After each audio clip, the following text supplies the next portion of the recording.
Night work on highways and major roads operates under a different set of perceptions than daytime work. The reduction in visual information forces workers to rely on patterns that wouldn't register as significant during daylight hours. What changes is not just the absence of light, but the way attention gets distributed across fewer signals. Recognizing trouble before it materializes becomes a practice skill rather than an instinctive reaction. Workers who spend hundreds of nights on road crews, in maintenance vehicles, or managing traffic operations develop a form of pattern recognition that looks effortless, but is built from repetition. The question isn't whether they see trouble coming. It's what they're actually reading when most people would see nothing unusual. This isn't about dramatic interventions or close calls. It's about the quiet recalibration of attention that happens when you work the same stretch of road after midnight, month after month, and learn which details actually matter. Darkness compresses the field of awareness. Workers on night shifts don't see the full scope of their environment the way daytime crews do.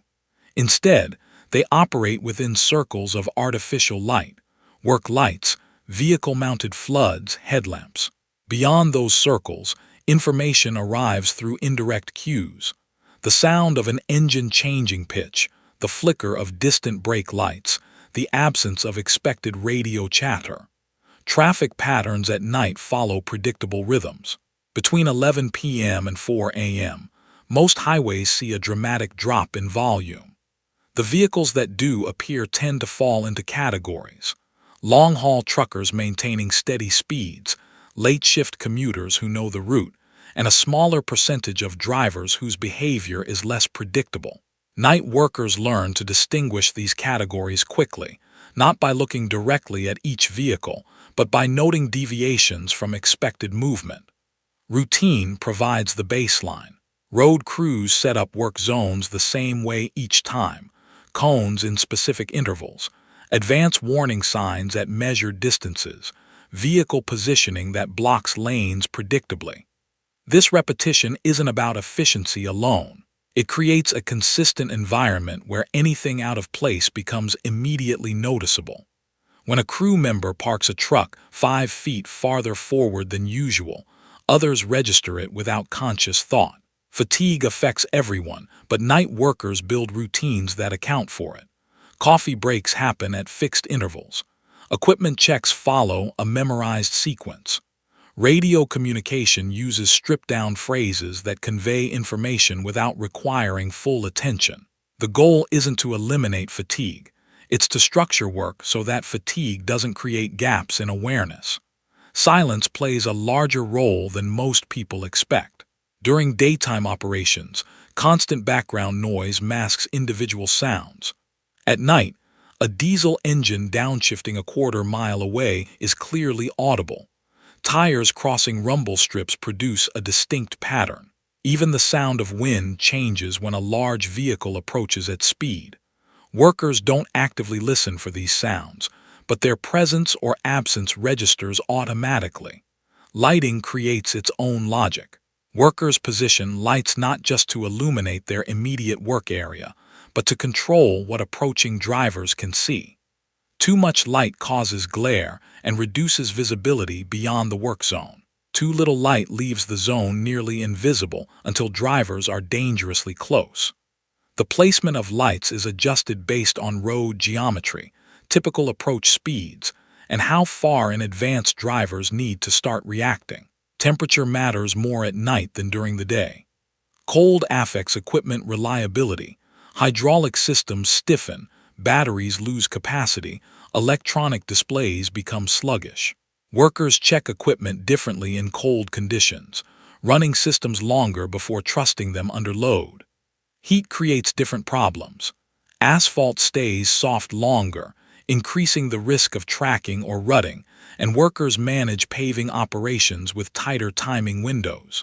Recognizing trouble early requires identifying which variables actually predict problems. Night workers don't monitor everything. They monitor specific indicators that have proven reliable over time. Vehicle approach speed is one of the most consistent signals. Experienced workers can estimate whether an approaching vehicle will slow appropriately for a work zone long before the vehicle reaches the first warning sign. The judgment comes from watching hundreds of approach patterns and noting which ones correlate with late braking or erratic lane changes. A vehicle maintaining constant speed past the first warning sign is more concerning than one that begins a gradual deceleration. Workers also track whether approaching drivers are making visual sweeps of the road ahead. At night, this appears as a slight weaving pattern within a lane, drivers adjusting position as they scan for hazards. Vehicles that maintain laser-straight trajectories often indicate drivers who aren't actively scanning, which correlates with delayed reactions when they finally notice the work zone. The behavior of other vehicles provides secondary signals. When traffic is light, workers notice when multiple vehicles in sequence change lanes earlier than necessary. This suggests something ahead is causing preemptive avoidance, possibly debris, an earlier incident, or simply a perception that the work zone extends farther than it does.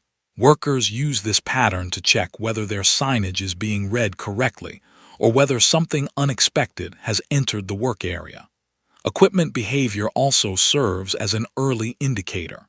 Machinery that's been running smoothly for hours and then develops a slight vibration or temperature increase isn't experiencing sudden failure. It's showing stress that will lead to failure if not addressed. Night workers respond to these early signals because waiting for obvious failure means dealing with breakdown in the middle of active traffic. Radio silence can signal trouble as effectively as radio chatter. Crews develop expected communication patterns, check-ins at certain intervals, brief confirmations when tasks are completed, warnings when moving equipment between positions. When those communications don't happen on schedule, experienced workers don't assume everything is fine. They check visually or move closer to confirm status. Workers also recognize trouble by noting when they start feeling rushed. Night work operates on carefully calibrated timelines. When a crew finds itself working faster than planned to stay on schedule, it usually means something earlier in the sequence took longer than expected. That delay might have been trivial, but it creates pressure that increases error rates. Experienced workers deliberately slow down when they notice this pattern, accepting that they'll finish later rather than maintaining speed and introducing new risks. Decision-making at night involves deliberately limiting options. Workers predecide how they'll respond to common scenarios so that actual decisions in the moment are simpler. If a vehicle enters a closed lane, the response is predetermined. Activate warning lights, move to safe position, radio for assistance. There's no deliberation about whether the situation requires intervention. The predetermined response eliminates hesitation. This approach extends to equipment problems. If a piece of machinery shows specific symptoms, the response is to shut it down immediately rather than assess whether continued operation is safe. The evaluation happens after the equipment is secured, not while it's still running. This seems overcautious, but it prevents situations where workers convince themselves that marginal performance is acceptable when it isn't. Workers also learn to distinguish between situations that require immediate action and those that require sustained attention. A vehicle approaching too fast demands immediate response, moving to protected positions, activating additional warnings. A small oil leak from equipment requires sustained attention, monitoring, preparing backup equipment, planning for orderly shutdown, but not immediate stoppage. Misjudging which category a situation falls into is how minor issues become serious problems. The first unwritten rule is that consistency and routine matters more than optimization. Night workers don't constantly refine their procedures to save 5 minutes. They repeat the same setup sequence, the same equipment checks, the same communication patterns, because consistency makes deviations obvious. When something feels wrong, it's usually because some element of the routine didn't happen as expected. Another rule: trust the uneasiness. Workers who have spent years on night shifts develop an instinct for situations that don't feel right, even when nothing is obviously wrong. This isn't mystical. It's pattern recognition operating below conscious awareness. Something in the environment has registered as unusual, even if the worker can't immediately identify what. The unwritten rule is to act on that feeling rather than dismiss it. Position yourself where you can see vehicles approaching from the longest distance possible.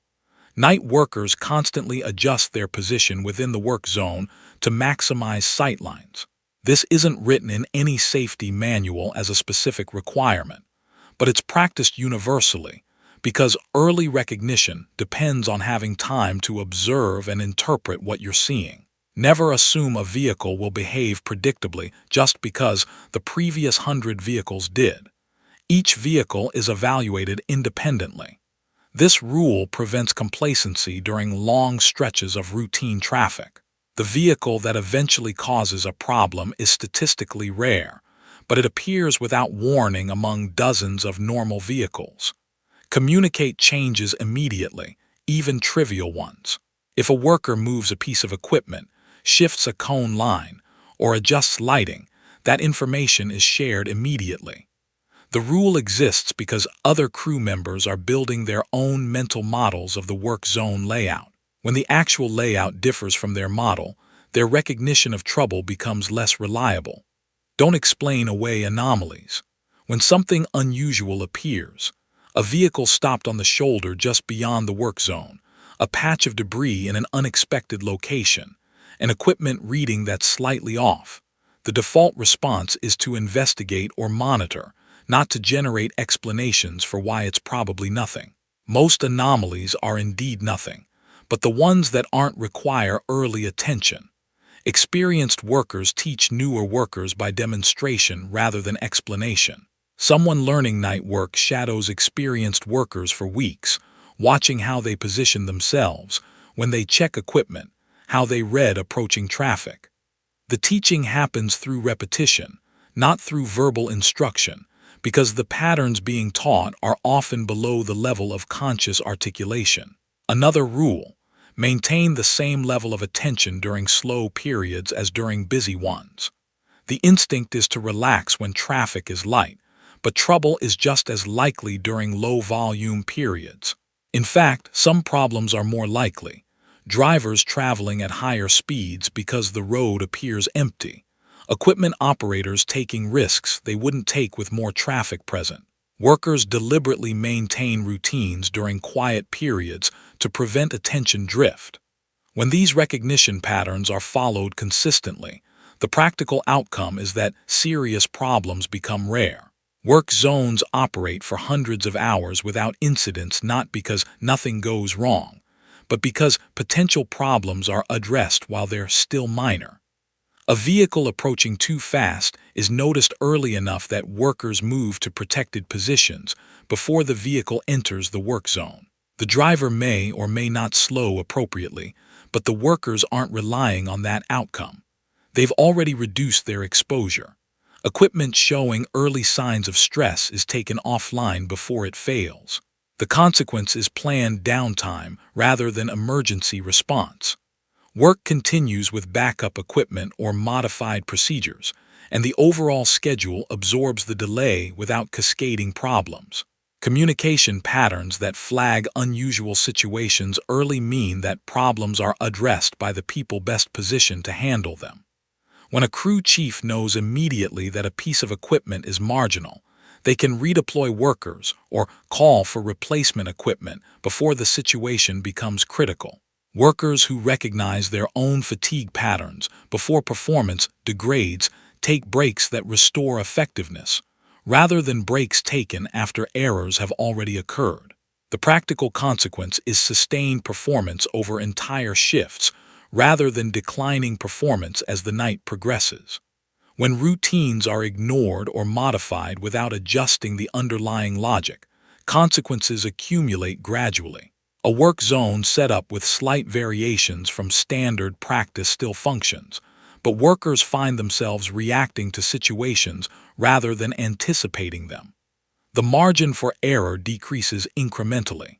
Equipment operated past early warning signs doesn't necessarily fail immediately. But when failure does occur, it happens under load, often at the least convenient moment. What could have been a controlled shutdown becomes an emergency requiring multiple workers to address. Workers who dismiss uneasy feelings about situations usually find their concerns were justified, but only after the situation has developed beyond the point where simple interventions would have worked. The consequence isn't necessarily catastrophic failure. It's the difference between preventing a problem and managing one. These recognition patterns aren't dramatic. They don't involve split-second decisions or heroic interventions. They're built from repetition, from working the same types of situations until the patterns become automatic. The logic makes sense only from inside the work. From outside, night road work looks like a series of routine tasks performed in darkness. From inside, it's a continuous process of reading sparse information, comparing current conditions to internalized patterns, and making small adjustments that prevent situations from developing into problems. Trouble, when it appears at night, rarely arrives as a sudden event. It develops from small deviations that compound. Workers who recognize those deviations early aren't seeing more than anyone else.